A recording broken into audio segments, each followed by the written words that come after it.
Welcome to Badger Beer Hour, your monthly live stream of the latest and greatest Wisconsin beer news, events, and excellent interviews with our journalist Chris Drosner, the beer baron. So without further ado, it is time to get to the news, y'all.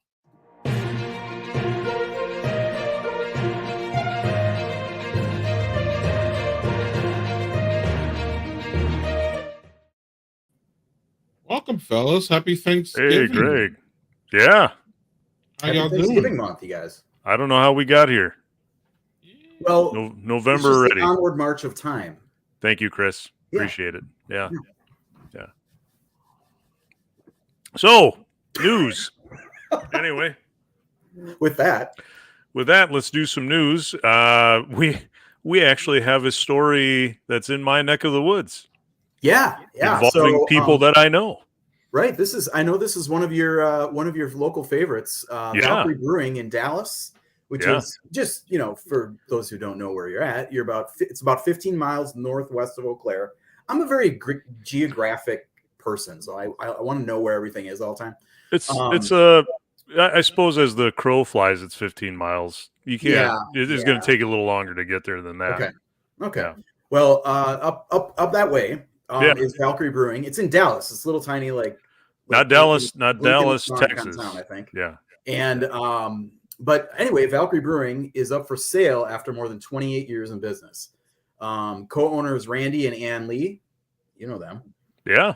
Posted on Facebook last week that they're running a brewery is tough when you're in your 60s, like they are, and that they are ready to retire.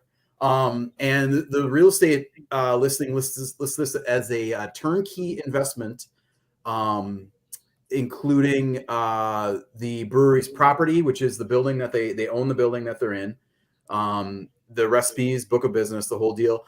And they even have like a 20-barrel brewing system that hasn't really been hooked up yet, I guess. Yeah, it's been sitting there for a while.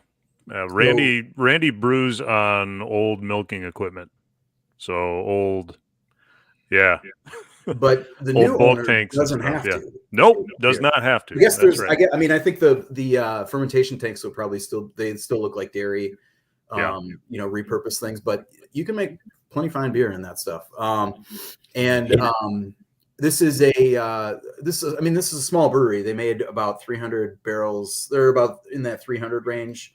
I think he said in the listing that they did a little video with this Facebook post that's like basically a 5-minute long ad for the brewery, which is kind of interesting. You definitely get a good sense of their personality with it. What was I going to say? Oh, there they are. There they are. Randy and Ann. But I totally blanked on. Okay, I want you to guess how much this listing is for. It is a really tough question because it's in town, and the way property is like increasing in value, and it's a huge building. Like the tap room is not, which they're standing in right there. Yeah, you can see. It's not really that big. There is I'm sure that they'll show it. There is a music stage outside now that Randy built. But the building itself is massive, so I don't know. Room to grow. $750,000. Man, you're gonna want to go to the bank right after this. Greg, do you have a guess? It's less than 750. Wow. And does it include the land in the building? Includes they own the building and the whole property, equipment, everything. Yep. Brand, a big new brew system that's never been installed. Okay, it's a full package. I have to make sure because we have the pilot project thing and we have all these different things floating around. So it's everything, right? All this you see, everything you see brand, here, the equipment, except for Randy and Ann. They're not. Except for although Randy and Ann said they would help, I think in the listing they said they would help to start. I bet you they would. I'm gonna say $100,000. $100,000. Well, I think somewhere in that's the middle of you guys is the right price. bargain. It's listed at $350K. Wow. Wow. So that's some, I don't know, man. Growth. Man, if you got the right person, yeah, they could make a killing there. Yeah. I went there. You're cool. I think it was a year or two ago. And I was there on a random like Thursday. I'd taken a Thursday off of work and I was just sitting there, and there were it was during the summer, all these random people just coming off of 53. They were driving I don't know, 10 miles or 8 miles off of 53 just to stop. Really? Yeah. And people they had never seen before, and they're like, yeah, we just saw there was a brewery over here. And I asked Ann, I said, so does this happen a lot? She goes, yeah, during the summer it happens all the time. Interesting. I mean, cool. Everything is built in. Maybe this is your next million, Greg. Everything is built in, man. They got their events. Since you thought it was worth $750, and you're getting it for a nice discount. Yeah. All right. Everything is built in, man. They got the events. They got. I mean, all you really have to do is walk in and find a brewer. There's the dairy. There's the tank. Yeah. Yep. So Doug mentioned in the comments there that that's old school. That is relatively common here in Wisconsin, especially for these small breweries. A lot of the small breweries at least got their start with dairy tanks, they've been around since '94, I think. Yeah. Yep. The summer they celebrated their 28th anniversary. So yep. Yeah. And I mean, you think about like that, like back that far, that is really old school. I mean, even here in Wisconsin, that's got to be one of the first, maybe 30 or 40. Yeah, it's one of they got in on the ground floor. That's for sure. Brews. All right, a brewery that's a little bit newer. I'm gonna do the transition on this one, Landon. Okay, you do it. Segueing down to Madison. This is a project we told you about. Youngblood's new tap room called in the kind of a market development called North Street opened on November 1st. This is a secondary tap room for them where they're not brewing there, but they have they're sharing a space with a bakery called Bloom and a little cafe called Cafe Domestique. This is on North Street in Madison. So it's if you take if you go to the Malt House, one of our favorite places in Madison, Greg, you and I at least, and take the cross street that goes north, I guess. Is that north? Whatever it runs into North Street, or it's right around in that area. The Tip Top Tavern is right across the street, and Ogden's North Street Diner is right in the area. So congrats to Youngblood on their new space. Yeah, that's great. I forgot I'm going tomorrow. Yeah, we're just going to keep moving south in the news though, because that's usually where all the happenings are down in your area, Chris. Of course, we've got a lot of Milwaukee stuff again. Of course, I mean, I say it like I'm lamenting it, but it's very exciting. That's a good problem to have. Yeah. Yeah. So I got a chance to check out the new pilot project facility in the former Milwaukee Brewing space last Friday. And oh man, it is so cool. It is very cool. I forget. We were talking. I was chatting with Simon Meconico from Venture the other day. He was there today. These are some photos I took last Friday, and he's like, "Man, I forget every time I'm in there how big it is." And I'm like, "Yeah." We got a whole tour of everything, and me and some other media people, and then they brought out a bunch of food from the restaurant that's going to be in there. And that was all really good and cool. And everybody's going to get a chance to see for themselves on Friday. It opens on Friday at 3. This is the former Milwaukee Brewing Company facility that is now owned by Pilot Project in Chicago. So we've talked about them quite a bit, and we had Dan on. Was that last month? I think it was. Yes. Yes. Yeah. It was last month. Yeah, Yeah. talking about what they do, it's a brewery incubator. So when I was there, they had just tapped everything, and I believe they had 4 or 5 different breweries beer on in that big open space where these photos started. And I had a couple beers from their the Brewer's Kitchen. Yeah, there they are. Those are all Teku glasses too. Like I don't. It's like there's Wow. no pint glasses, there's no goblets. It's all like fancy glassware. And I don't know if maybe the other stuff was on order or if it's just going to be that kind of place. But really cool spot. And this Brewer's Kitchen brand is kind of like the house brand of Pilot Project. It's the only brand that they didn't incubate. So kind of like the Octopi for the Octopi label for Octopi. Little Untitled Art is a little bit different, but Right. kind of their showcase of what they can do and beers just kind of have on and keep the tap room balanced and everything. I had a cherry porter and a Italian Pilsner, or no, it was a Mexican lager.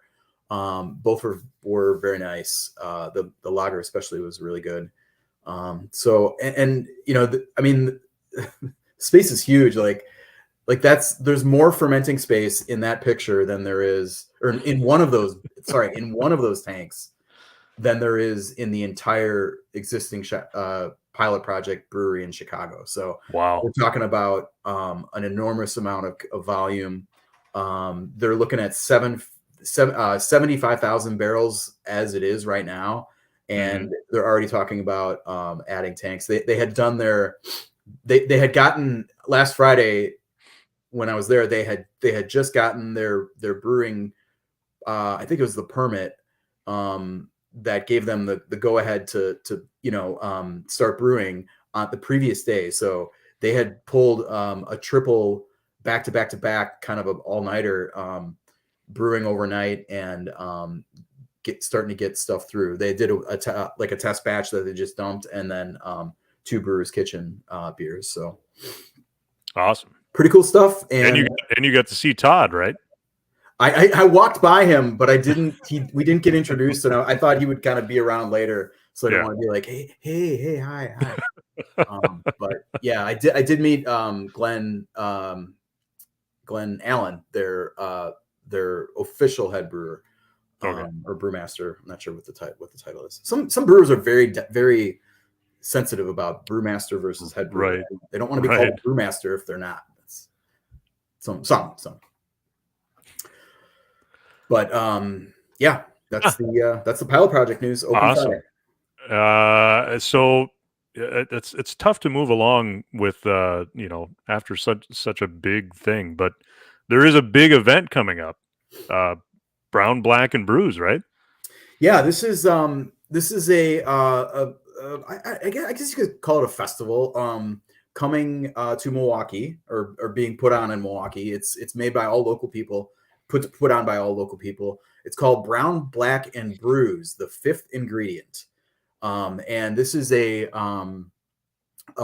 spotlight on brewers of color.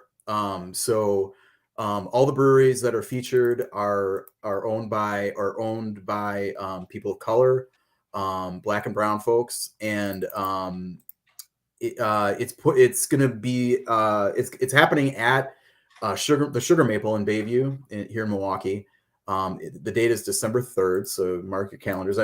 We were discussing whether to put this in events or news, but we thought it was a big enough deal. This is the first. The folks who are putting it on are saying it's the first Black and brown, first festival event of its type in Wisconsin. So yeah, it's pretty cool. And the breweries that are going to be there's 5 beer breweries. So 18th Street Brewery from Gary, Indiana, Moore's Brewing Company, also Chicago, and Funky Town Brewery as well. And then Brewer's Kitchen and Azadi are both Pilot Project affiliated. Brewer's Kitchen we just mentioned, and then Azadi Brewing is a brewery that launched in pilot project. And then the other one is Soul Brew Kombucha, which is a Milwaukee brand owned by a Black woman here in Milwaukee. So all those are all so, and then the format is like it is kind of like a festival. So there's $10 at the door, and all proceeds for that are going to a really cool organization here in Milwaukee called True School. It's like a youth kind of a youth engagement, like youth organization. Sure. That's focused on hip hop culture, and it's a great organization. So all proceeds from the door are going to be going to True School, and then you'll get free samples of 15 different beers from the 5 or the 6 makers. And then they'll also have full pour. That's like a while supplies last thing. And then they'll also have full pours at because Sugar Maple's a bar. So, yeah. They'll have full pours of those and I'm sure other beers as well. So really cool stuff. It was pulled together by Tariq Moody, who's a foodie and kind of a beer and beverage aficionado here in Milwaukee. And he's probably best known as the program director of Radio Milwaukee's new Hyphen station, which is a Black culture, Black music station that just launched this year. He's a really interesting dude, and is putting this on. He teamed up with Adrian Perlusi from Sugar Maple, who's also really good people. So cool event. I believe Greg and I are planning. Well, we have to make plans yet, but we're going to be there. I'll certainly be there. Awesome. Yeah. So come down and say hi. Yeah. Going downtown, there's some plans down along the riverfront, huh? Yeah. So we know. I don't know. Actually, I don't know if we've talked about Foxtown. I don't think so. At least I don't remember. This is the brewery, relatively new, maybe 2018, 2019, that opened up in Mequon, and it's opened by the owners of the From Pet Food Company. Okay. I don't know if a lot of people know that name very well, but I think they you probably know their products kind of deal. But they opened this brewery in Mequon, which is just north of Milwaukee, in, I believe it was 2019, and it's really nice. It's in this former this big building that's in the renovated in the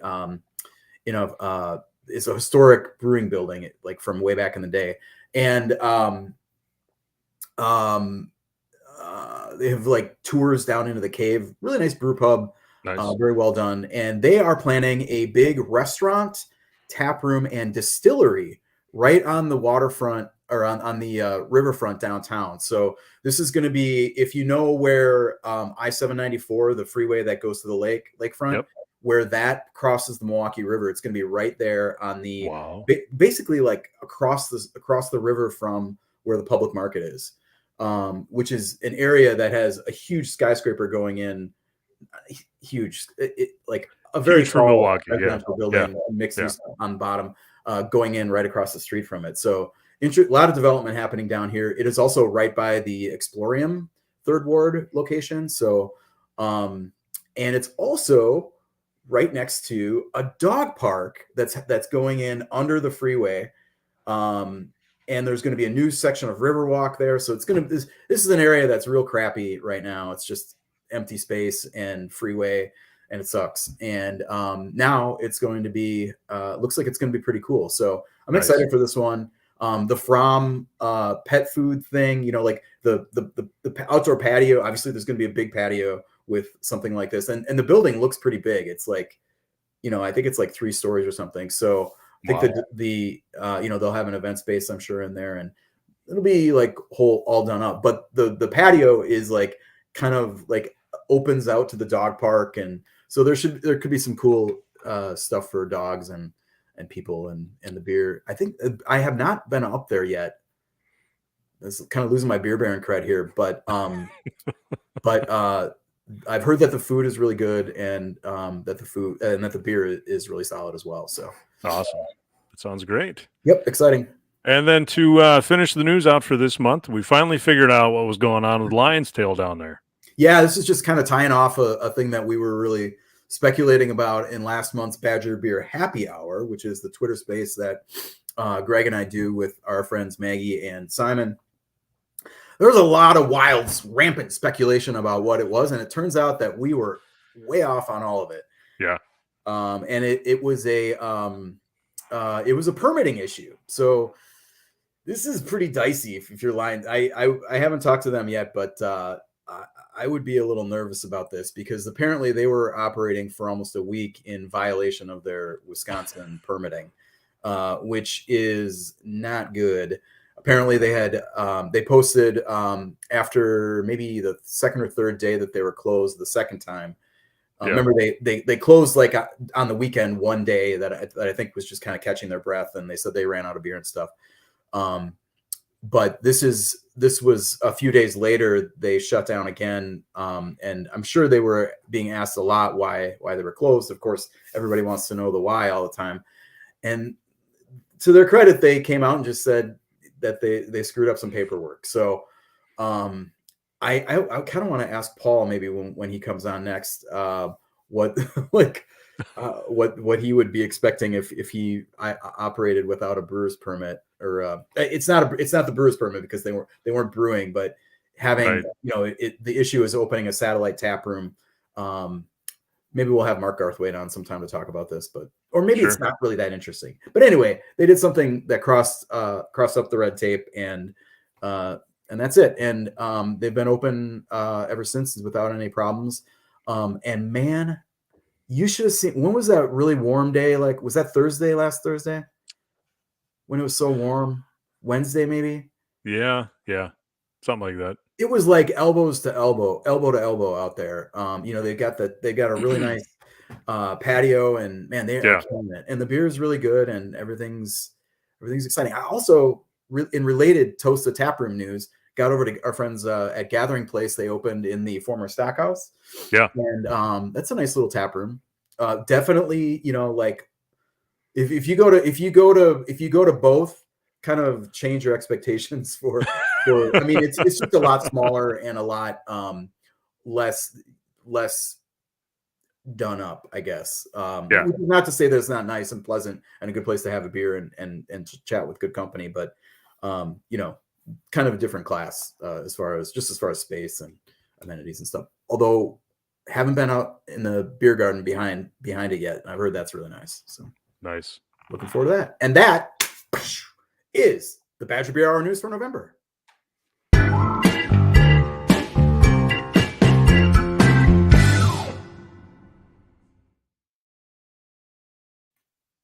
All right, we're on to the interview here, and I'm really pleased to welcome in Paul Verdu, who is the president and CEO of Wisconsin Brewing Company out in Verona.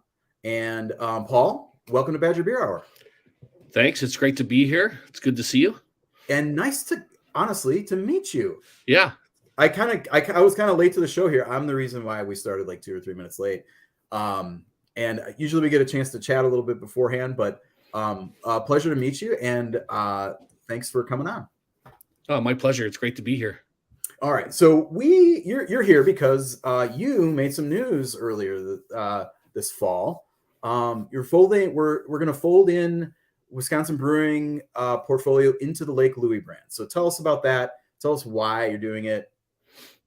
Yeah, absolutely. I joined the company after a long run in big beer, 17 years with SAB Miller Brewing, you name it. Most recently, the president of the craft division, 10th and Blake of Molson Coors, so national in scope. And my background's in brand management, building brands. And when I arrived in May, I saw that we had WBC branded beers and we had Lake Louie branded beers, and we're small. One thing I've said for a long time, you can't be small and tough to work with. Whether it's distributors, retailers, consumers. And so one of the first orders of business was to do a deep dive strategically on our brands, on the two brands, and decide if having two was a good idea. And if not having two, what would be the one that we would bet on? And we did that exercise, and it became clear and relatively unanimous across our organization to run with Lake Louie. And yes, we're folding in any beers that were under the Wisconsin Brewing Company banner into Lake Louie, for example. Badger Club, this one. We already have the packaging redesign done, and it will be Lake Louie Badger Club, and Leroy the Badger is not going anywhere. The beer is the same. But the backstory on Lake Louie is just more interesting, more dynamic. Tom Porter out of his garage started the brewery, cashed in his 401k, decided to make beer, and on his property there in Arena, Wisconsin, had a little pond that he called Lake Louie after his uncle. And it's one of those traditional craft beer stories. Started in his garage and built it from there in 2018 or so.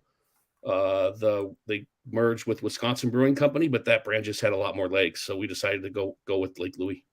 Yeah. What can you tell us? Well, I guess you kind of just did. I mean, this was not like an arm wrestling match between Kirby and Tom. I mean, these are two icons of Wisconsin. Kirby beer. says hi, by the way. Nice. Oh man, talking about brewers. That's all he said. That I'm surprised. Well, no, it's not all he said, but the rest I'll save for off camera. But no, it was not a wrestling match. The beauty is it's a very low ego organization, and everyone wants to do what's best. And Wisconsin Brewing Company isn't going away. That's the name of our company. Yeah. We're the home of Lake Louie Brewing, but we also have a pretty robust business on the contract side. And when customers come to us, they're coming to Wisconsin Brewing Company. So There's been no egos about this, no wrestling matches. In fact, I've been in conversations with Tom Porter. He's going to get back involved and get out in the market and be a spokesman for us. Great. Can you talk about like talk a little bit more about like what the kind of assessment of the Wisconsin Brewing brand was? I mean, obviously, Lake Louie has the longevity, of course. I mean, I've been pretty upfront, I guess, in what I've written about that Wisconsin Brewing's beer has always been fine and good. It's just never kind of caught on. And I mean, maybe it was part of that, like that it just takes more time than that, but I don't know. Can you kind of just give your assessment? It wasn't a decision based on the beer. It was based on the brand. And my perspective is Lake Louie is a brand. People know Lake Louie. They talk about Lake Louie, and then they talk about what beer it is. I think when people were thinking of Wisconsin Brewing Company, they would literally, I don't know that I've ever seen, and I haven't been around that long, or I'm not sure if anyone on our team has ever heard someone order a Wisconsin Brewing Company beer. They order right to the beer itself. So Badger Club is a super popular beer. But the awareness of it being a Wisconsin Brewing Company branded beer, not so much, maybe not as important. And so I think you take that part of it, which is that great Badger Club name and the imagery, and you fold it into Lake Louie, and you've kind of created the best of both worlds. That's just one example.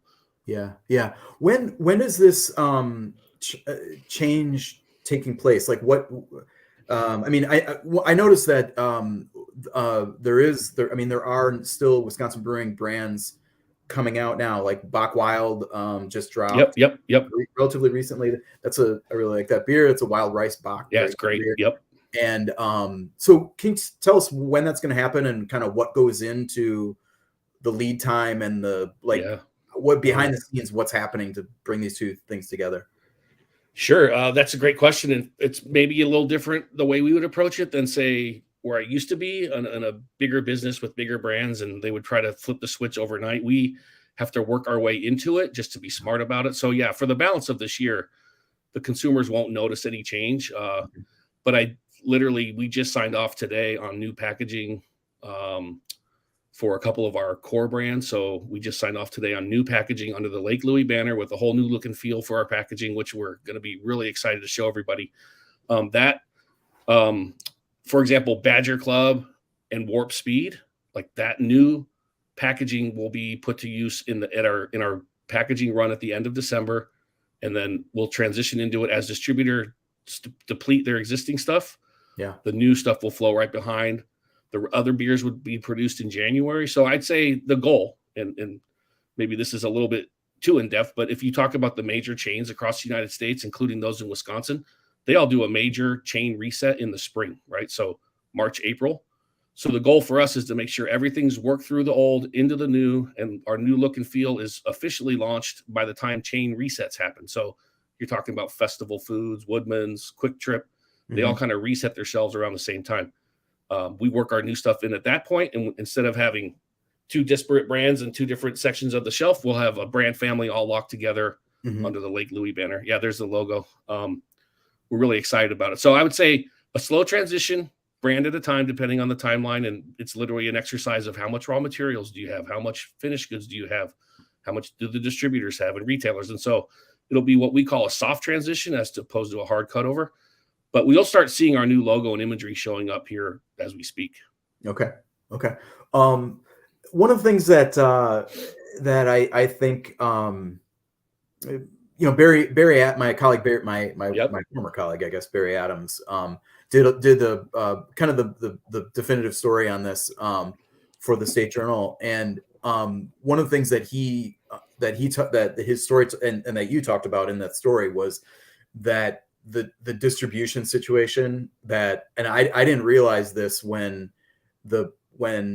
Wisconsin Brewing bought Lake Louie, but that those are 2 different distributor organizations.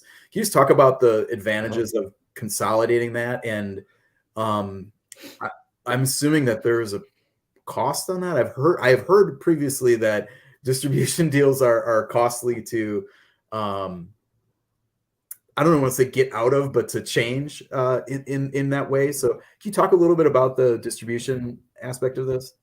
Yeah, I mean, one of the great things about my background is I got experience with distributors all across the country, and I kind of know how things work. And I know that, and like you said, and what was in the story, in 25 counties in the state after that acquisition or merger, we had 2 different distributors, one selling Lake Louie and one selling WBC. And we have one sales team selling both, 2 distributors calling on a chain account or a retailer. Yeah. Gets very confusing, hard to tell the story. That goes back to my whole part about you can't be small and complicated. And so while we're in parallel path to doing the brand work, we did a distributor deep dive. The key is you got to talk to the distributors you want to end up with, talk to all the distributors, make some decisions, make sure that they're excited and want to take on the brand. So for example, Frank Beverage, which is one of the biggest distributors in the state, and specifically Frank themselves handle all of Dane County and a bunch of surrounding counties.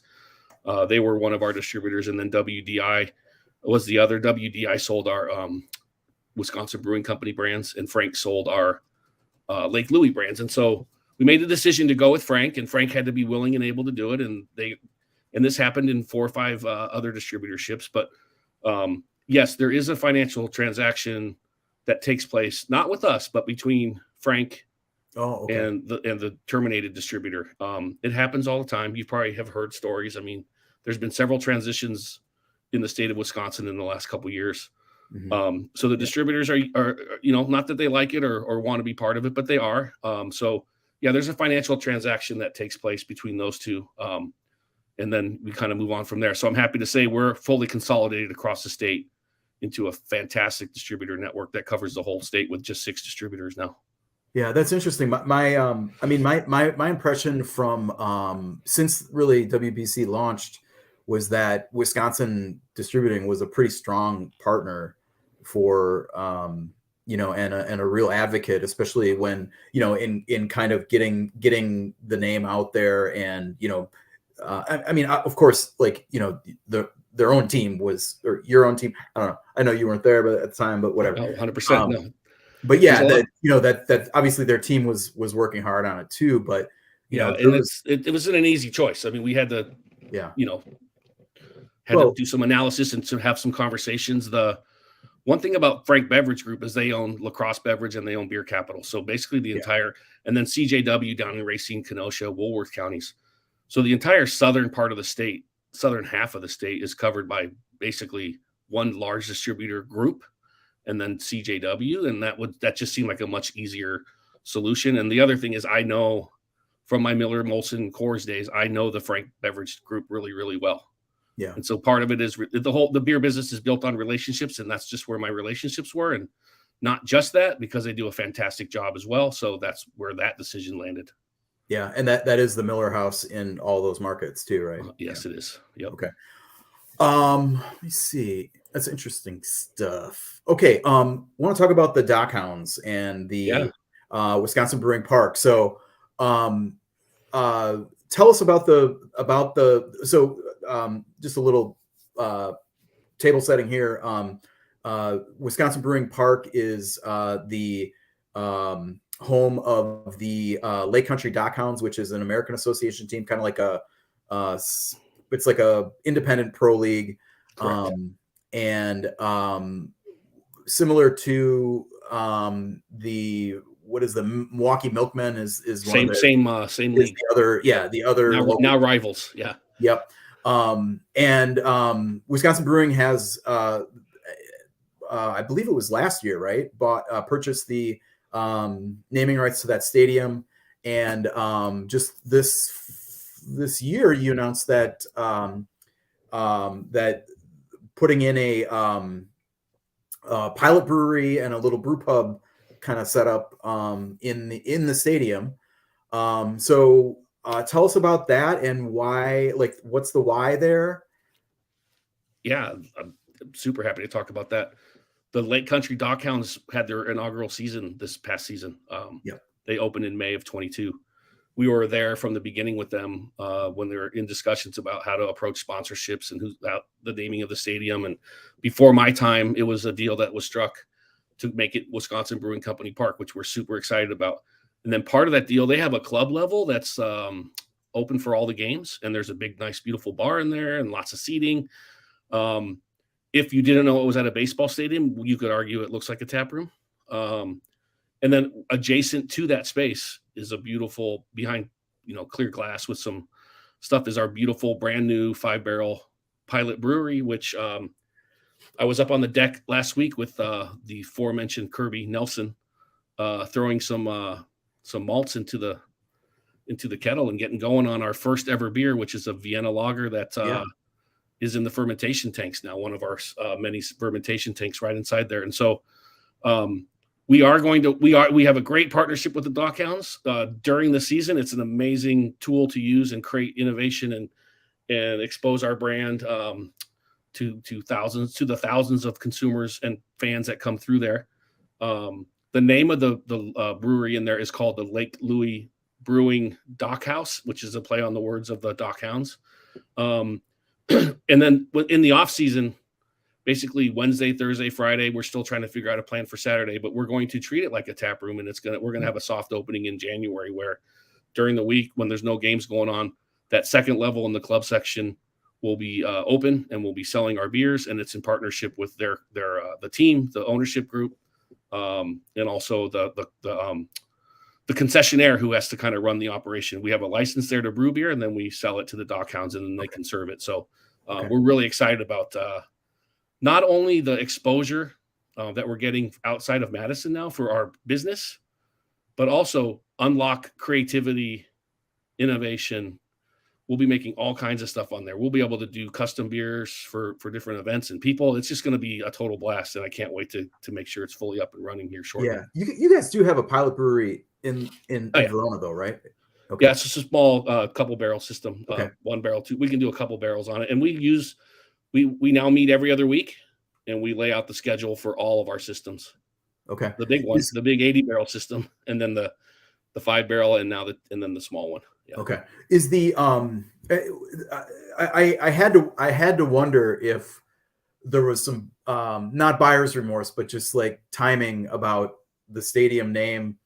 I mean, obviously with that no longer being a consumer facing brand, if that could have been Lake Louie Stadium or something. I mean, was that even like a consideration in like, picking one of the names or one of the brands? Full transparency, it was in my mind, but I wasn't part of the team yet. Yeah. And it would have been jumping the gun to just assume that's what it should have been. And so that was a done deal. The sign is pretty substantial. Yeah. It's a beautiful sign right off of 94 there in Oconomowoc. That's still the name of our company, and we'll be able to entertain customers there and stuff like that. What it was really important then that inside, it's kind of like our brewery in Verona. It's Wisconsin Brewing Company, home of Lake Louie. Yeah. This is Wisconsin Brewing Company Park, home of Lake Louie Dockhouse. So it's not that complicated. If we could go back in time, would the decision have been different? probably just because, you want your brand on the side of I-94 too. So, and maybe down the road, does it change? Perhaps, but let's at least let that sign do some work for the amount of money we. Right. I mean, it's year one, so yeah. But Okay. it'll be fine. We'll work it out. We'll make it work for sure. Yeah. There was one line in the story in Barry's story that really kind of dropped my jaw a little bit, and that was the where you said that the goal for the company was to have contract production account for about 90% of the business, which I thought was, I mean, that's a really large percentage. And I think I mean, we beer consumers think about Lake Louie and Wisconsin Brewing, of course, first. But there's, I mean, like this is like 90%, 10%. That is literally like a tip of an iceberg kind of situation. So can you talk a little bit about, like, to the degree that you can, what brands you have on board there, where you see the opportunities in this space? Yeah, I'll also back up because and I'm trying to remember, because obviously I read the story. I talked to Barry, but if I did say it, I didn't mean to say it. The goal isn't to be 90-10. No chance. Okay. It's just, there's a lot of customers who come to us. That's made us a pretty substantial brewer. If we look into the next couple of years, we're probably going to pass the 100,000 barrel mark in production. Our brand is small, but I'm a brand guy, and I love our customers, and I love actually being on the front end of seeing what's innovative and what people are working on and where can we help them. The beauty of being a successful contract brewer is you got to be really, can I swear? You got to be really good. You have to be really good. Swear? There's nobody. We're not on broadcast. You can. Oh wait, this is Twitter. Fuck. Let it rip, Paul. Elon Musk swears. You got to be really fucking good at what you do. Otherwise, your contract business is gone. I mean, people want consistency, reliability, quality, good pricing, all those things. Great partnership. So the us honing our skills and tightening our belts and sharpening our swords and being a fantastic contract brewer makes us as Lake Louie Brewing Company even better. Not only that, but it gives us opportunities to innovate in places that maybe a smaller brand of Lake Louie size would never be able to do. For example, we've had to add 19.2 ounce can capacity into our brewery for our customers. Well, we're going to be launching 19.2 ounce cans.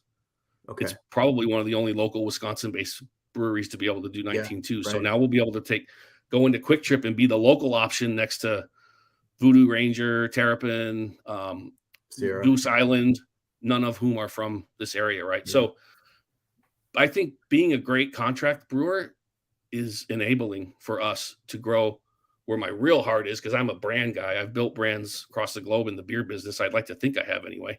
And I want Lake Louie to be hugely successful. In fact, I told all of our distributors and retailers on a roadshow we've just been on the last 3 weeks that the goal is in 3 years that when people say, what are the best Wisconsin breweries, that they say us in the top 3.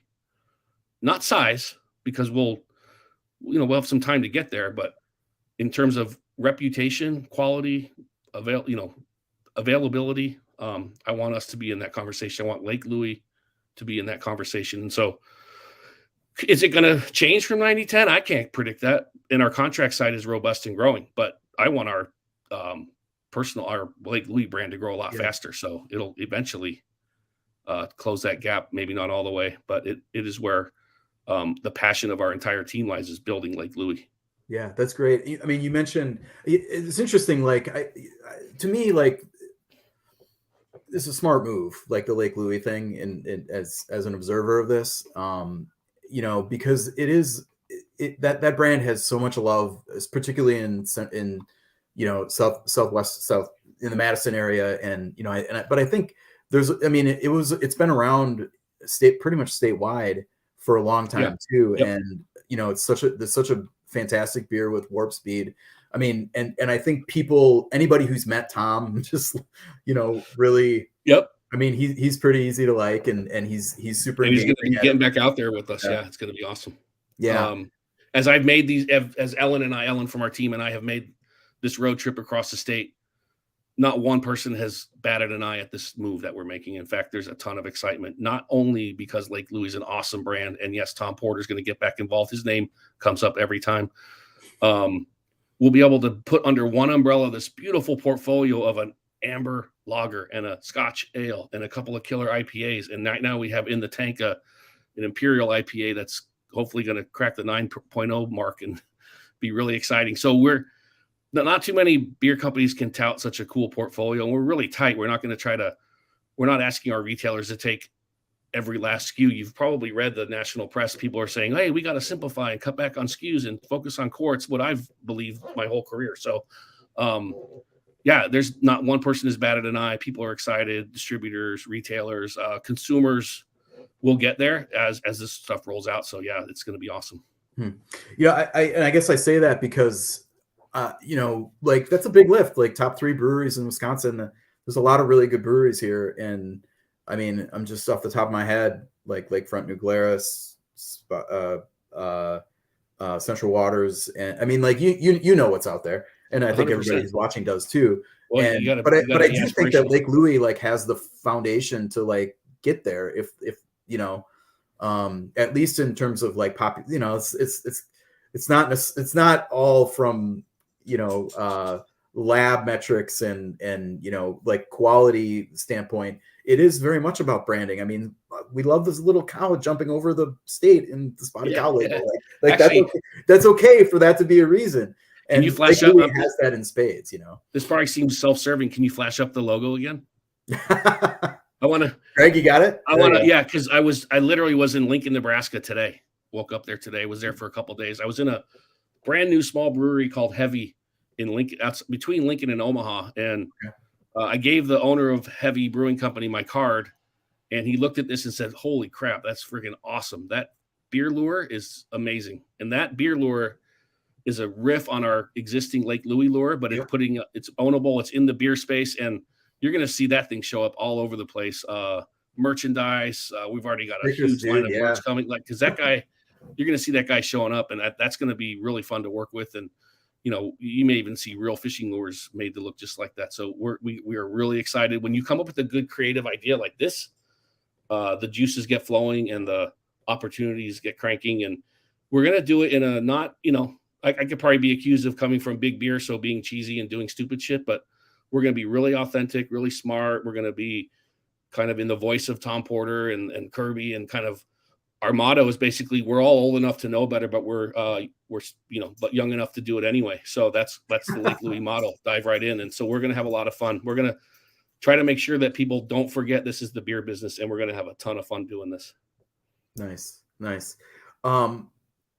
You mentioned right at the start that you came from big beer, and I think that's I was a little surprised by that, I guess, but I mean, like, but can you just talk about like some of the similarities or differences between, like, I guess, like, what are you bringing to this position and into this space that kind of, I mean, this is not a personal like a LinkedIn ad or something, but like, what you're doing that maybe is different from the way that things were being done before, which is not, I mean, not on Kirby or any of the other team, Carl or anybody, but that's different. A perspective that's different from where craft brewers and the businesses think about. And I'll try not to make this a breathing LinkedIn profile, but what's cool is my career has actually been like, I've always run the all other brands in a large company. So I've always been scrappy and trying to fight for resources, and with less money than other brands, break through and do interesting things. And that goes back to my CPG days with like SC Johnson, Nestle. And then even in beer, all my beer jobs have been managing either neglected portfolios or forgotten brands, or brands that have some baggage with them, or just small businesses that need rejuvenation. And so that sort of became my forte as I've moved from marketing into general management. And then the second thing I'd say is my last job, the last 5 years with Molson Coors, has been within 10th and Blake, first as the VP of sales and marketing, and then as the president. So I led 7 craft breweries of all various sizes, biggest being Leinenkugels, all the way down to a brand like Atwater in Michigan, and then a bunch in between. I've learned the ins and outs of craft. I've learned what's important about a tap room. I've come with all this, with this knowledge of branding and building, and I've met with distributors and talked to business. I've been on a stage in front of 3,000 distributors. I've done just about everything in the beer business, but I've also learned what works and doesn't. And I've learned a lot of things the hard way in the craft side. I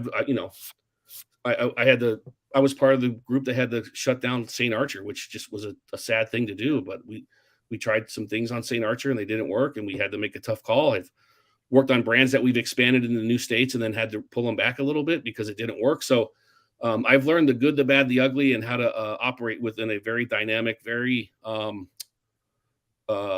sort of ever-changing world of craft. And that gives me a wonderful foundation to come in and do the things that we've already done, which is this brand work, which is consolidating our distributor network, which is working with the team to redefine some roles. And we are, I've got contacts in the industry that have brought in new contract customers. So part of it is like, I've been doing this a while. I feel like I developed a skill set that I could absolutely come in and make a difference on day one, which I hope to have done so far. So it's, you talk about like the failures, and I feel like some people like that can be like a platitude when something doesn't work out. Well, we've learned things, but like, I mean, if something didn't work and there was, I guess my read on the way that Miller, like a business like Miller Coors or Molson Coors now, or Anheuser-Busch ABI, the way they handle something is they make a decision, they invest in it, and then they're willing, like the willing to move on part, I think is stronger than it would be if, say, like if the WBC team were like, well, this isn't working, right? I mean, like that is the whole thing, right? Like, but you're right. Right, but like, at Miller Coors, this is one of the smaller line items on a huge, It works both ways though. So yeah, when you're in an organization that has 10 priorities and one of them isn't working, or is taking too long, or whatever those things are, on the one hand, yes, there's a willingness to move on because you still have 9 other things to do, and there's probably a new 10th one coming in behind you. On the other hand, I've been part of organizations where the patience just wasn't there, and it's like, because there are 9 other priorities, it's too easy to give up on something. And there's nothing specific in my mind when I say that, but I just know that it has happened. And yeah, I tell this to all the time, like, what's the biggest difference? I'm like, well, if something doesn't work where I am now, then that's on me. And it's it would be really tough for the team, and there's not always a plan B, right? So we have to make this work, and I'm confident that we will. Good stuff, Paul. Anything else that you wanted to add? That was a very wide-ranging conversation. A little bit. Anytime, I love more so than I had in my notes here. But this is what I love. I've been doing this a while. I've been around the globe, different markets. I've seen, like you had. I think you started to ask what's similar. I mean, for me, it doesn't matter if you're a global behemoth beer company or a small little beer company in Verona, Wisconsin. You have to have a brand that people care about and want to talk about and can engage with and be authentic and not try too hard, right? You have to create quality products. You have to have innovation. You have to be easy to work with and make sure that it's a complicated business, right? If you don't have distributors on your side, it's an uphill battle from day one. So you have to partner very well. You have to understand the financial dynamics and decision-making of a retailer. In the state of Wisconsin, that's heavy chain. That's even more important. You have to understand how to build your brand in the on-premise. So there's way more similarities than differences between a big beer company and a small. It's just the scale is a lot different. So I'm super excited to get this thing scaled up, actually. So I appreciate you having me on. And if you ever want me back for whatever topic, I'm around. I'm an empty nester now, so I got time. Awesome. All right, Paul, thanks for joining Badger Beer Hour, and we'll be in touch. I will definitely at least be in touch. And this is all sincerity. Whenever you are in Matt, want to come to Verona, let me know. But also, if you ever want to pop into Oconomowoc and hop on the deck and catch up with Kirby, you just let me know, okay? Oh, Kirby would come to me? Oh, my Kirby's God. in Oconomowoc. I think earlier you were talking about what's the difference between a brewmaster and a head brewer. Well, Kirby's both. So I have to. So I'm going to tell a story right now. This is my first year of writing this column in Madison. This is like 19 or not 19. Geez, like 2011, I think it was. And WBC hadn't even opened yet. Right. Yeah. This is when he was still at Capital. Yeah. And I did a review of Dale's Pale Ale because it was 2011, and the angle was like, hey, craft beer in cans isn't that awesome? I mean, this is like literally like the third or fourth column that I wrote, Yeah. And he's like, and like I remember I wrote it and then went to the cabin for a week or something and came back, and there was an email from Kirby Nelson, and I saw the Kirby Nelson in my inbox, and I was like, oh. And he's like, that was a terrible column. Capital's been putting it great craft beer in cans for like 10 years, and you should come out to the brewery and we'll hang out and I'll tell you some things. Do you want to know why I'm laughing so hard? Because when I told him I was talking to you, he said, just make sure he doesn't write about out-of-state beers anymore. So he remembers the same story. Yeah, I mean, there's been a lot of refinement of approach and process of the column since then, but it's all good. Man. I mean, after that, I did go to the brewery. He's like, he kind of just slipped it in at the end. Like, I think we corresponded a little bit, and he's like, yeah, you should come out and we'll drink some autumnal fire from the tanks. And this is in like August or something, or July maybe. And I'm like, okay, like when can I, like tomorrow? Better.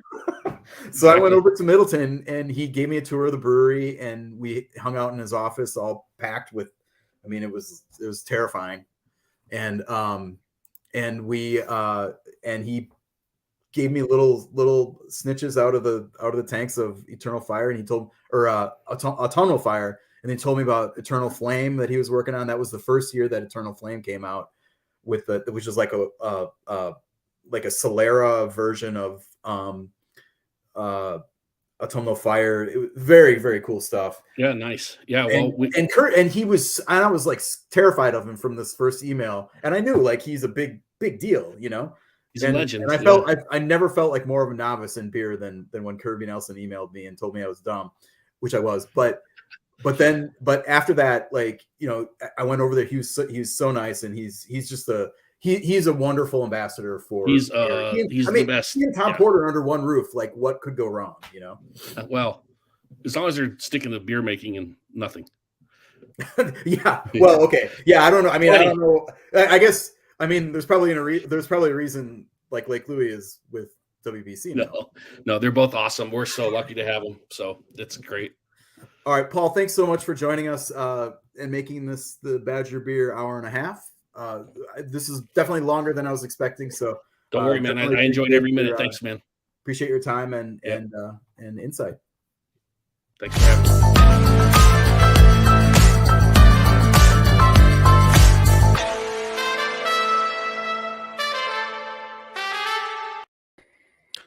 That was fun. That is tough to follow up, Greg. It's going to be tough. We actually have more events coming up than I really thought that we were going to have. It's getting cold out. Not a lot typically going on, but right. I was able to find all kinds of stuff. So this is going to be a cold one, assuming that it's even colder up north than it is here, or over east, or wherever Chris would like me to say that Green Bay is. It's up north to me. Anyway, Winter Wine and Beer Walk. This is going to happen every Friday from December 2nd to the 16th If you buy in advance, it's $30, $40 the day of. You can enjoy tastings from local wineries, breweries, few eateries while visiting businesses and exploring the Broadway district. And then you experience the winter beauty. And I hope you find the beauty in all of the cold while shopping for unique gifts in the many boutique shops, restaurants, and all the venues downtown. They claim that you get samples at 20 plus Broadway businesses and a chance to win a prize. What that prize is, I'm not entirely sure. To find out more about it, you can check out the Discover Green Bay website. Nothing to say. I mean, it's the frozen tundra. They know what they're getting into. Yeah, it's going to be cold. It's going to be cold. They're equipped up there for that. Yeah, they'll be fine. You get a few drinks in them, they'll be plenty warm. Correct. Right. The beer warm. Get some big bottle wines. Yeah. So this is kind of a news thing and an event thing all in the same event, I guess, thing. So New Glarus Brewing is going to be part of they're calling it the Chris Kindley Market in downtown New Glarus. I'm assuming that's the actual German pronunciation of it. But anyway, explore the outdoor chalets with vendors and food. New Glarus is offering a 1 weekend only, never before seen beer just for this event. Their new beer is called, and I'm probably going to be butchering it. Yeah, butchering it, but it's fine. Wassail.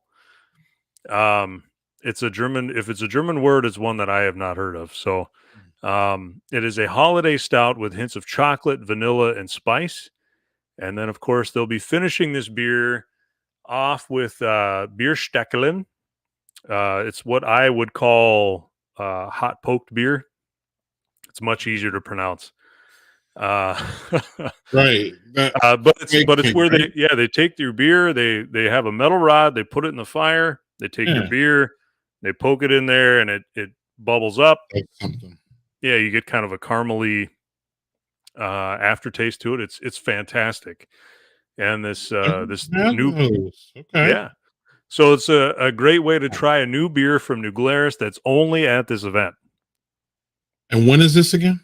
This is December 2nd. December 2nd. Okay. To the 4th. So it must be all weekend in downtown New Glarus. And if y'all haven't been to downtown New Glarus or even the brewery, y'all need to go yesterday. It's just all a big, and I can imagine if it's snowing too late and then that whole it'd be great. It will just be great. You can bring your family to. There's different things to do. It's just highly recommended. Very highly. Yeah. And now you can drink a New Glarus beer that no one else had and get a spike in it. I mean, come on. What else do you need? Yeah. What else do you need? What else do you need? Yeah. I would love to go to that, but I'm busy that weekend because Lazy Monk is also having a Chris Kindle Market, which is basically the same thing. December 3rd from noon to 4.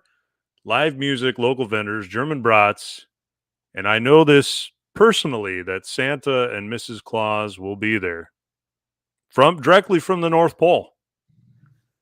Yeah, nice. The Santa's a little taller than normal, and maybe not as pudgy, but he's a nice guy. He really is. Yeah. Yes. Dress warm. This is outside, just like the other ones. They have the chalets set up and stuff outside, so really good stuff there. Heaters? What's that? Do they have a tent and heaters or something? What? So you shop. Basically, the idea is you shop outside, then you go in. You go inside to the.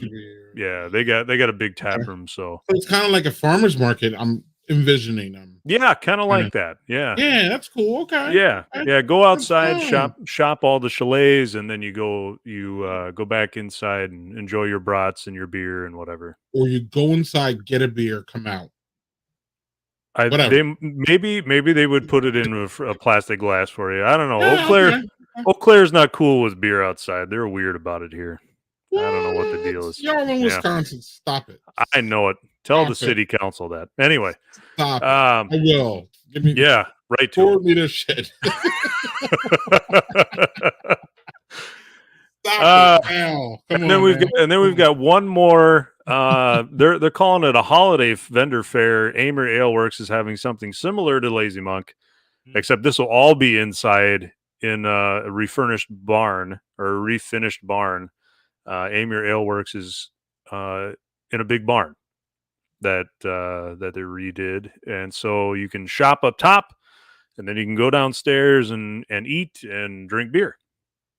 And I think they've got a full liquor license, so you can get mixed drinks too. So we're seeing a theme here, Landon. yeah, right. A lot Get some of beer, getting some holiday shopping. That's right. Getting prepared for Christmas. Don't be like me and shop 2 days before Christmas happens. Oh, you're one of those. I don't like people. Oh yeah. Well, so do I, but I start in January, literally. But yeah, that's good. Good for you, man. You should. But I should Landon, do that too. Yeah, and compared to last year, we are seeing a lot more events like this, even in the cold, and I'm happy to see that. Me too. It's good to see that COVID has diminished to the point to where not everybody's getting sick. And I think we're starting to all feel a little bit more comfortable. Even so if I'm feeling a little bit more comfortable, I think most people are. I'm at this point, and I'm just happy to see us kind of getting back. Yeah, that there's more. Really nice. Yeah, it's just really nice that people can, even if you're just, even if you're masking up still. I mean, go mask up. No one's saying nothing. Mask up. Mask up. You want to, you go. But at the same time, it's nice to see these. I don't even know if I've ever heard of this one in Green Bay where people are just, processing in and out of, businesses, and they're giving you free food and drinks. Yeah. What is going on? Give me some free cider. Yes. Bring it, y'all. So anyway, I'm just happy about it. And because when we started this whole thing, it was during the pandemic. And there was no events. Hell, we didn't even have an event transition, y'all. We didn't even have a segment. We didn't have nothing. So good to see that there's shit to talk about every month.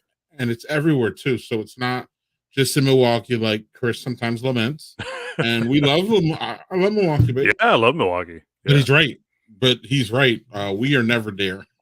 Right. That's too far away from me. Right. Especially during times like these. Yeah. So again, I'm sorry, I'll let us go, but I just feel it's good that Lazy Monk, and places up north too are still being able to get y'all out of the house a little bit before it gets stupid cold and stupid. Hopefully it's just cold and not like 3 feet of snow. Like Buffalo. Right. I don't know if you heard about that. That's just crazy. Yeah.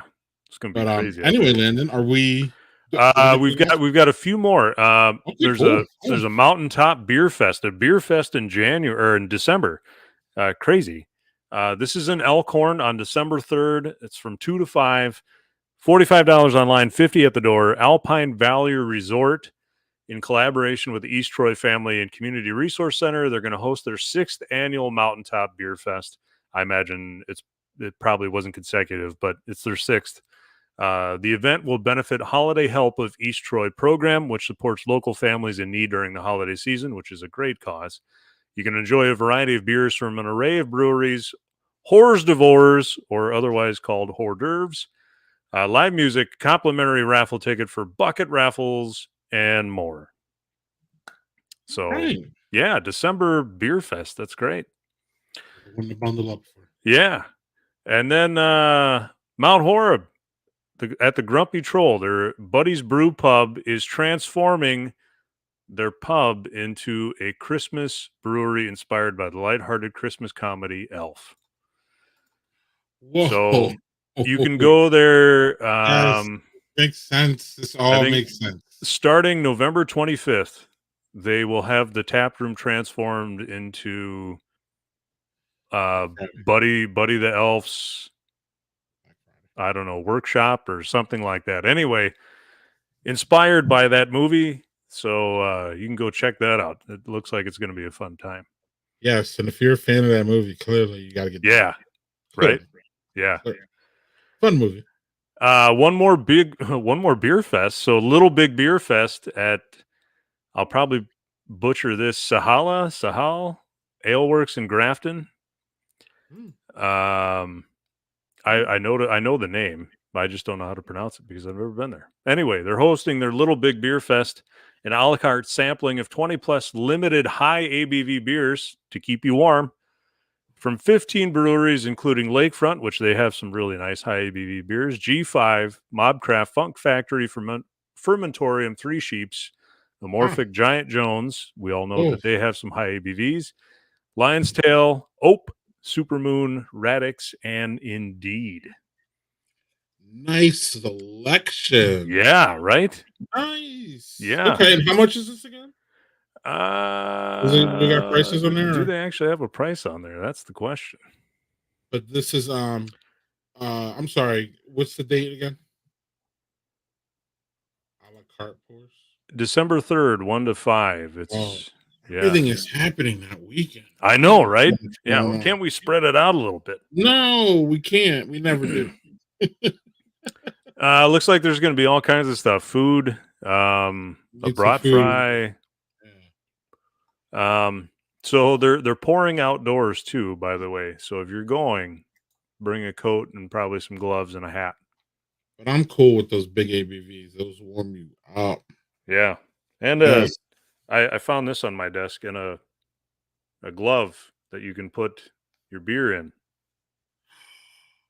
Goes like this. Let's see. Look at that. Look at that. Yeah. Look at that. Got all kinds of beer stuff on my desk. Yeah. Perfect. And then just to finish stuff out, this is actually a little more. This isn't happening December 3rd. So Black Friday, we all know Black Friday. Most of us go out shopping or sitting in the woods or not doing anything at all. Anyway, we all know that Lakefront has their Black Friday beers. This year they're doing Christmas Cookie Imperial Stout with vanilla, cinnamon, and honey, aged in rum barrels, double barrel barley wine aged in Great Lakes Distillery bourbon and rye barrels. And then the Black Friday 5 Big Stout aged in rye barrels since 2017. And then, yeah, that's crazy. So if you haven't gotten in on that already, you need to get on that if there's anything available. And then there is a Black Friday brewery shuttle that is going on down in Milwaukee. It is free to ride from 12 to 5. I think they take you to 9 breweries.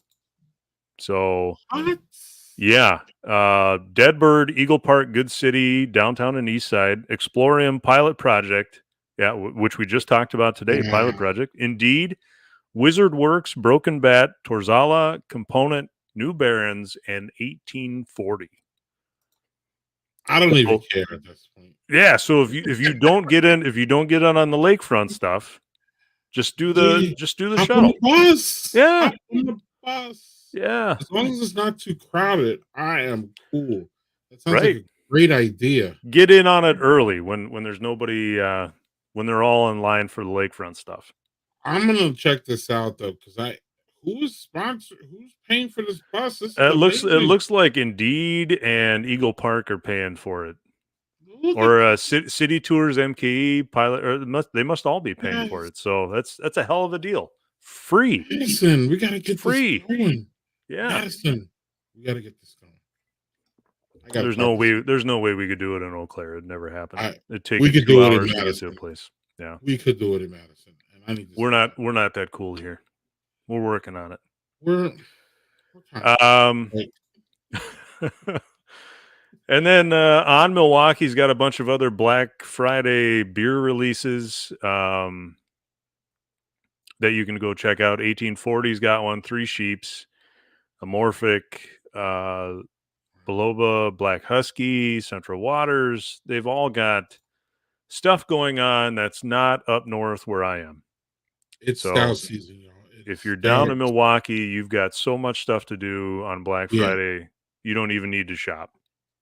Right. For anything outside of beer. Yeah. And we're going to Landon and I are going to shame you if you don't do anything in New York City. That's right. Like, We're going to come shame the hell on. out of you. That's right. Right. What were you There's so doing? right. Even in Madison, we don't have this synergy for this Black Friday yet. Maybe it becomes contagious. Maybe I need to work on something myself. But Milwaukee's got it going on. Listen, Chris sometimes laments the fact that he's from Milwaukee and he's Milwaukee centric, of course, Well, but as he it should doesn't be. want this broadcast to be overly Milwaukee. And part of the reason why we have Landon and me and we're geographically kind of spread out is intentional by me when I started thinking about this whole project. But at the same time, if Milwaukee has everything going on, then we have to talk about it. Absolutely. So Absolutely. everybody else can bring up their games, and I'm not even, listen, rural places have less breweries. Yeah. It's just a dynamic. So there's going to be less events and stuff that we talk about. But we go out of our way to make sure that we talk about things. And we talked about it. We got the North, we got everything covered. But at the same time, y'all, I'm just saying, Milwaukee has so much going on. We'll be malpractice if we didn't talk about it. That's right. So That's right. that's where we're at with all of it. We will bring what we can to y'all that is far and wide in Wisconsin. And that's what we love about the state is the diversity and how big it is. Diversity in the aspect of all kinds of different brewers and all kinds of different locations doing all kinds of different things. Got it. That's right. Yeah. But Milwaukee they do it. Just going crazy. Yeah. They're just doing with the resources. They're killing it with the resources that they have. And we just hope everybody does that. Lazy Monk, killing it with the resources that they have. They're always doing something. They're always making us talk about them. Yep. So that's how it works. So if you make us talk about you, we will. We will. Absolutely. And I think that's my editorial comment of the day. Yeah, then are we done with the news? We got one last thing. Anape is having their Imperial Soldier Amber Ale aged in Stranahan's whiskey barrels for 6 months. I believe that's another Black Friday beer. So another Black Friday beer, another Black Badger Friday Beer Hour interview alum. We've had them on, and another brewery that I was just when I was talking about Landon. Another great brewery that just gets lost in the sauce sometimes of all these breweries that we talk about and that are doing things, and NFP is always doing something too. So shout out to them as definitely a northern Wisconsin, Green Bay, based brewery. So that's it. That's it, y'all. Y'all kill. Hats off to our brewers for being innovative and pushing forward with events. We all are still loving getting back out. And in Wisconsin, we just got to deal with the cold. This is part of the whole thing. So if you don't want to deal with the cold, you can stay home. Some of us want to get out a little bit, get those cheeks nice and rosy again there, Landon. They turn red. Yep. And you don't have to be outside to get frostbite, y'all. You can just go out, get a little red on your cheeks, and head back home and have some beer. So, cool, Landon. That's awesome. And it's time for me to hit this button.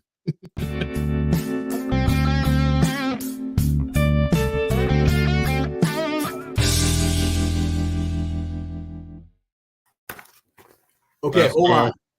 You cut me out of that last segment, which is fine because I've been talking my ass off the whole time. And I totally understand that. But I have to refute something that you said. You said that people, the more breweries, the more people, right? Which is interesting because right here in the current issue, just came out of Craft Beer and Brewing, which is a really nice magazine. I highly recommend it for anybody who's interested in this kind of stuff. They had, that's bad, a chart. I saw this, yeah. Dang, all right. Brewery, well, the big headline helps. Brewery density, right? Mm-hmm. And if you get in there,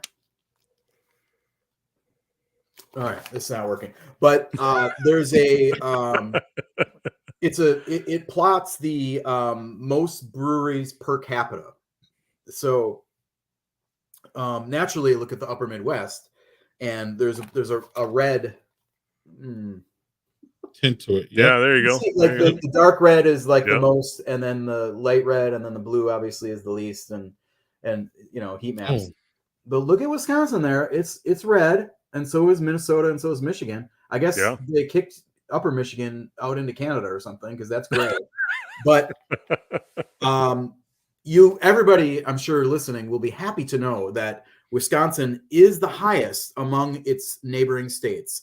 41.4 BPM breweries per million people. So we're at 41.4, Minnesota 40.3, Michigan 41.1. So we're just barely number one in this metric. Illinois 24.3. And here's where I take issue. This is why this wasn't going to be a segment.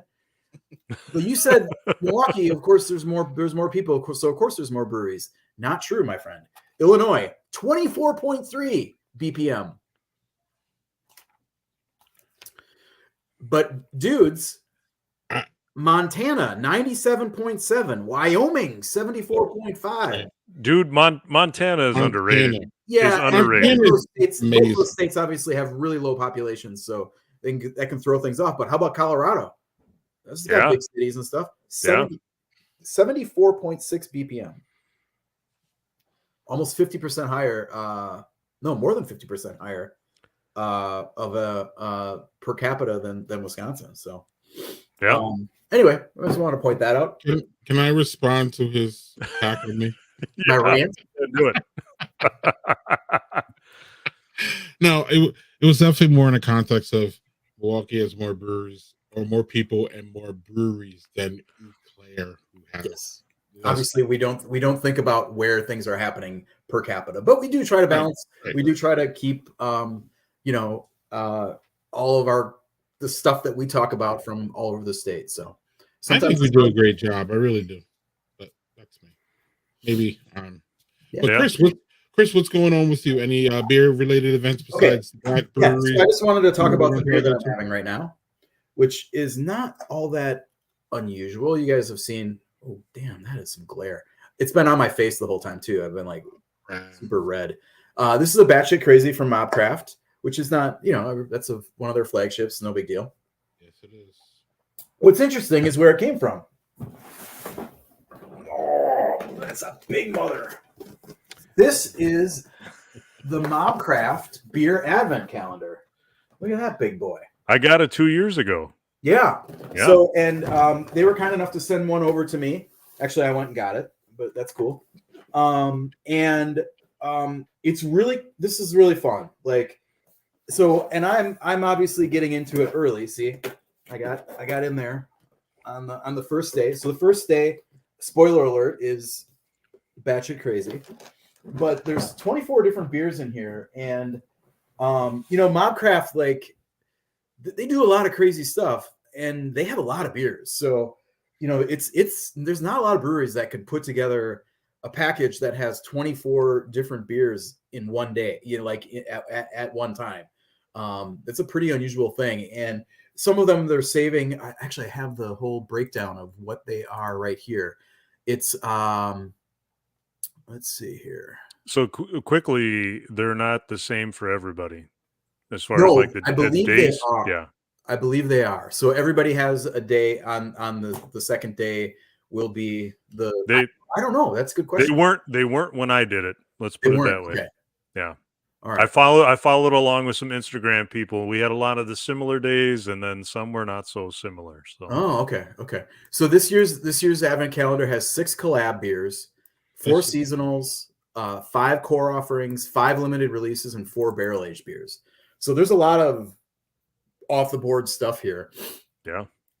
How much are we talking for that? $65. And you can order them now and pick them up at Mobcraft in Milwaukee or in Denver. They have their landing page now has like which go to Denver you want to go to. Yeah. So, but guys, I'm excited. I haven't figured out like what I'm gonna do with this because like I don't want to spoil. Like I was thinking about like tweeting a beer like an opening each day or something, or maybe doing like a TikTok of all of them. But I don't want to like spoil people's. Like that's part of the fun is like, what beer am I going to get? It's like, it's not like, oh, I have a beer. It's the fun of like the surprise and what it is. So I don't know. I'm not sure what to do, but I think I'm going to open one right now. So let's go. Going to day 2 already. Oh my I'm gosh. going, should I go? What day is it? What day in December is it? Today is the 16th. November, you mean? It's 16th. No. What day? What should we do? The Christmas Eve? Oh, why not? Should we do? Well, I can't spoil that one. I'll spoil something in the middle, but I'm not going to spoil that one. Number I know I 13. just asked that as though it were an option, but Do it on a 13. 13th. Yeah. All right, here it is. The next Badger Beer Hour is December. This is very heavy, by the way. It's a case of beer. I was going to say 21st. But No, we're doing the 13th. Landon spoke up first. Here it is. Oh, here it is. Hope. is it open? It's not Hope. if Hope beer's in there, they did it wrong. Oh, this is fun. A collab with Hope. This is a Tale of Two Cities. This is a collab with two brothers, which is in Warrensville, Illinois, or something. Somewhere in Illinois. It is a lager. Look at it. It's got Wisconsin and Illinois outlines on there. How about that? That's fun. Oh, there you go, talking about out-of-state beer again. Unpasteurized live products. Turning ideas into beer. All right, Chris. Well, isn't that fun? I like that. That's Warm, though. Good Isn't stuff. it warm? Isn't that warm? So Yeah. I don't know. I think this is great. The packaging is really nice. It's Can you like hear me? that really. It's warm. It's that really thick, like double walled. Can you hear us? Yeah. What's that? Oh, I wasn't- yeah. It's been in my basement, so it's a little chilly, but I was going to say, is it warm? it is not. It's cool. It's not cold. It's cool, but not cold. Yeah. All right, so you're going to open it and give us tasting notes, or what the hell's going on? Oh, sure. Yeah. All right. Oh, I thought that was the purpose of this. You're not just not going to tell us. And come on now, right? Yeah, right. Oh, it's nice. Yeah. Light, crisp, kind of a German Pils type. Nothing wrong with that, right, Lane? No, they don't, and they don't do a lot of lager. Straightforward.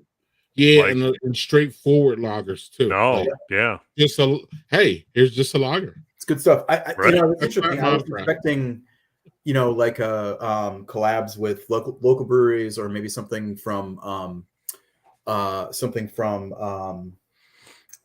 Colorado, but I was not expecting one from Illinois. So that's interesting.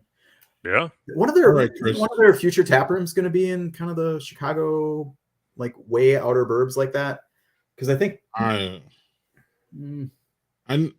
yeah, Warrensville, Illinois is where Two Brothers is. All right, Chris. Anything Anyway, else? fun stuff. Speaking of beers, one other thing. We talked about Lakefront a little bit. I stopped there this Friday, and this isn't even one of their Black Friday releases. They just dropped three the first three beers in what I believe is a new series of beers called Brewers Reserve. So this is a old-fashioned blackberry ale aged in Wollersheim brandy barrels. It is a 13.4% ABV. Oh, And I asked them. I ran into a couple guys I know there, employees at Lakefront, and I was like, are these like Black Friday rejects or something? Like, because I mean, the beers that they released that day are like big, and they said no, this is just part of a new thing that we're doing. Brewers want to do big stuff, have some fun, play around with adjuncts and barrels and stuff. So this is going to be a regular thing. They have this one. There's a bourbon barrel aged Baltic porter that's really big too, and a agave ale aged with like some kind of, I think there's a fruit in there too, aged in tequila barrels that I did not acquire. The coolest part, like this thing is like, I think they're $4 a bottle for a 12-ounce bottle. Oh my gosh, that's Or super cheap. 6 for $20. Like Lakefront is just like, I don't know. Their pricing on stuff like this is always out of line low for what I love Russ. Those guys. All their oh my gosh. Their barrel aged series are always like $15 for a 6-pack or something. Super affordable. Usually pretty reliable. So yeah. Anyway, that's my my sign off, my end of wow thing. I know. I just wow. Landon, how do you follow that up? I don't, because I'm not in Milwaukee. I'm in Eau Claire. There's nothing going on here. We're just regular old beers, whatever. Well, the Chris Kindle Mart going on down at Lazy Monk. I'll be there all day. If you don't see me, I'm still there. Just put it that way. And just in case there's kids watching, if I'm not there, I'm still there. Other than that, I was going to say, use our number, use any of our contacts for if you've got events going on in your part of the state that you know about that we're not covering, let us know. Reach out to us however you can. badgerbeerhour@gmail.com. It doesn't get much easier than that. DMs. DMs, anything. We will promote your event if it's in the state of Wisconsin. Yes, and we prefer, as Chris says, the ones up north. Right? Yeah, that's right. That's right. I can just kind of absorb all the Milwaukee area things through my various things. So it's very easy for me to find out about things down here, but we do go hunting for the other things. So if you want to put them in front of us, that helps us and helps everybody. So absolutely. Yeah, I'm trying to get to that thing in Milwaukee though. And I'm trying to get the pilot project, and I'm trying to get the Supermoon, and I'm trying to get. Could be a pretty nice day. I need a couple Milwaukee days, so we'll see, man. That's really other than that, there's really nothing going on with me. So we will say that the next Badger Beer Hour is December 21st, and let's have a list of Chris did some we did this before, but we should have a list of things that people can get for Christmas for your beer lover in Wisconsin. Yeah. And Landon he wouldn't have shot by now, then, right? Landon, is that too early for you? No, it's too early yet. Yeah. Right. So there's plenty of people out there who are going to shop after that. Closest state to all the festivities. Because for me, everything starts, Christmas Eve basically is really not a day you should try to get anything done or work or any of that. I mean, it's just not. So that's Christmas Eve is where it starts for me. Sure. I know some people work on Christmas Eve or have to, and I got obligations, but that's just one day that it just feels lost before you even get there. You know what I mean? Like there's just so much to do, so many things grabbing you. So we will see y'all next Badger Beer Hour, December 21st. Thanks for listening, everybody. Tuning in, saying hi. Chris, you got everything out? I got everything out. I don't have anything, nothing left. No bullets left in the chamber. Okay. Fired them all. Making sure. That was a great interview, though, and it did go longer than I expected. But it was fun, though. And it's going to be interesting to see how he wants to come back and talk. So we'll come back and talk in a year. See where Lake Louie is. Yeah. We're talking about it in the same breath as New Glarus and Central Waters. You hit that question. You nailed it. Great question. I'm thinking it's going to take a little bit longer than a year, but we'll see. It's going to be. That's got to be a long-term goal for anybody. I mean, sure. Not to go back and litigate, but yeah. No. I mean, I kind of did. So my bad. Let's get out of here, guys. See you next month. See you guys.